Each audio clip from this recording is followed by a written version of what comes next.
Okay, so let's pick up where we left off talking about the autonomic nervous system. So when we had last spoken, we were talking about the 5 different components of these reflex arcs, right? So we talked about the receptor and then the sensory neuron to take that information in, the integration center, which is going to process that information, whether it be in the spinal cord or in the brain itself, the motor neuron, which is going to carry the response out. This is right, the efferent flow, and then there's going to be the effector, the visceral effector. And remember, we say visceral effector because we're talking about these different organs that are basically considered the guts, right? So we're not talking about the consciously controlled skeletal muscle. We're talking about a lot of organs that maintain our homeostasis, our stable internal condition. All right, now a few of the other things that we were looking at when we were talking about our comparative divisions of the autonomic nervous system, we were looking at the sympathetic and parasympathetic, and we talked about differences in terms of where they exit the spinal cord, right, craniosacral or thoracolumbar. We talked about the length of the neurons, because it takes 2 neurons, right, a preganglionic and a postganglionic cell, short or long, vice versa. Where the ganglion's located as well, whether it's near the target organ or close to the spinal cord. We also talked about a little bit about neurotransmitters, and that's what we're going to continue on with. Now remember, when we were also doing our comparison to the somatic motor responses, we said that it only takes 1 neuron to go all the way from the central nervous system out to the effector organ in terms of those skeletal muscles. And the neurotransmitter released is acetylcholine, right, ACH. So keep that in mind. We need to know these different comparisons. And now we're going to look at the 2 divisions of the autonomic nervous system again. So these are our 2 different neurotransmitters, right? Acetylcholine and norepinephrine. So remember, in that sequence, we've got the preganglionic fiber or neuron communicating with the postganglionic one, and then the postganglionic one communicating to the effector. So there's 2 different places where neurotransmitters are going to be released. So what we find is that ACH, right, the acetylcholine, we're going to have that at all of our different preganglionic axons. And that's the same as what we see in the somatic nervous system, right? But in the parasympathetic pathways, you're going to see it at that first stop between the pre and the postganglionic cell, but you're also going to see it at the end of that neural pathway at the effector organ. So that is acetylcholine all the way through if we're talking about parasympathetic. Meanwhile, if we're talking about sympathetic, remember fight or flight, you've got to have that all-important norepinephrine, right? Norepinephrine related to epinephrine, related to adrenaline in terms of the name, adrenaline rush. We've got to have that coming in somewhere, and that's where we find it. It's released by the postganglionic cell, the second cell in that sequence. So those cells are often called adrenergic fibers because it relates to the other name for epinephrine and norepinephrine in terms of adrenaline and noradrenaline. Meanwhile, the ones that release ACH are called cholinergic fibers, right? Acetylcholine cholinergic fibers. So if we're releasing these different neurotransmitters, they have to be picked up. That message has to be received by the complementary shaped receptor. And those receptors are also going to have the names of, right, cholinergic receptor, adrenergic receptor. Ooh, that's a good line.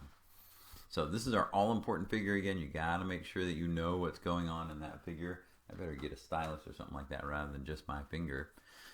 So there's our ACH going to our skeletal muscles from our somatic nervous system. Here's our ACH. It's in the pre and the postganglionic cell. Here is actually the ACH where we are stimulating the adrenal medulla, and we see ACH here in the parasympathetic pathway. Parasympathetic pathway, we see it also being released at the target organ, but here is our norepinephrine here being released on those sympathetic pathways. So with the cholinergic receptors, there are 2 different categories of those receptors that bind the ACH, nicotinic and muscarinic. So these are, the names come from, rather than, they both bind ACH, but the nicotinic will also bind nicotine, so you can see how that can affect our neural pathways. And then the muscarinic will bind a separate chemical that is called muscarine. And so that's where those terms come from. So the nicotinic receptors, those that bind nicotine as well, are going to be at the postganglionic neurons, right? So when we have those two in the sequence right there at the ganglion, that's where we're going to get our nicotinic receptors. We're also going to get them in the adrenal medulla like we saw. And then technically, right, if we're talking about somatic, that's where we're going to find it at the neuromuscular junction of those skeletal muscle cells. So those are all nicotinic. And so what it does is it depolarizes that cell, right? It gets that cell to produce an effect. Meanwhile, the muscarinic ones are going to be the ones that are at the postganglionic cholinergic fibers. So if you think about that, postganglion, second cell, cholinergic fibers, those that are releasing are acetylcholine. So the receptors are going to be after that. So like in our parasympathetic pathways. And these can either be inhibitory or excitatory. So, for instance, when we talk about heart rate in parasympathetic, that's going to tend to slow it down. Whereas rest and digest parasympathetic in the intestines or in the stomach or something like that, rest and digest, that activity is going to go up. So, depends on the organ. What else do we have? We have our adrenergic receptors, right? Those that are binding noradrenaline. And those also have two different classes. So we have alpha receptors and beta receptors. You don't have to worry about the subclasses. But again, with the receptor type, that's going to change, possibly change how that target organ is going to respond. So for instance, in the heart, we have beta 1 receptors are going to increase the heart rate. Whereas if we talk about beta 2 receptors, like in the respiratory system, they are going to cause bronchial relaxation or dilation of those air tubes in the respiratory pathway. So it kind of depends on what's going to go on there. But you do get those receptors of the adrenergic type that are either alpha or beta, and their subclasses as well. All right, so remember, as we're talking about the system for the autonomic nervous system, like the automatic part, sympathetic and parasympathetic oftentimes are antagonistic. So like the gas pedal and the brake, they're going to help to control precisely the activity of that effector organ. And so usually, unlike the car, you're not usually going to be using them both, but in terms of our homeostasis, we are usually using them both. A little bit of sympathetic, a little bit of parasympathetic, a little bit more of one, a little bit less of the other is how we kind of ramp that up or slow it down.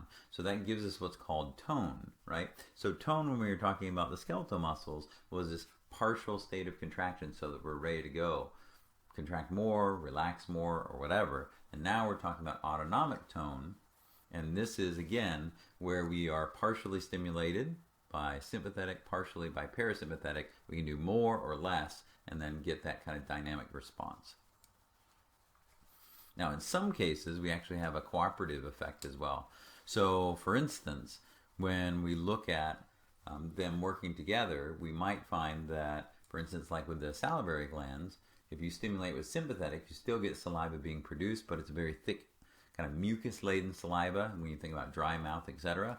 Meanwhile, with parasympathetic stimulation, you get more of a watery mucus that's going to be able to mix with the food to aid in digestion. Also, you're going to get the release of different types of enzymes that help to break down the food.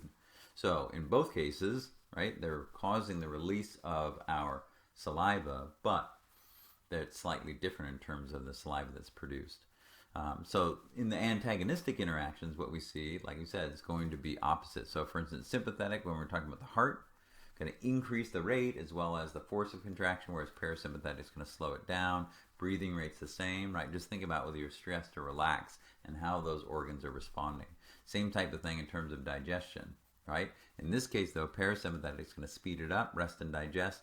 Sympathetic, like when you're doing an exam, is going to slow it down. You're going to be routing your resources to other organs that may be important, like to run from the bear or to be thinking about the test or whatever. So it's definitely a dynamic system, even when they're antagonistically acting to each other. The tone, like we talked about, is where they are both working at the same time.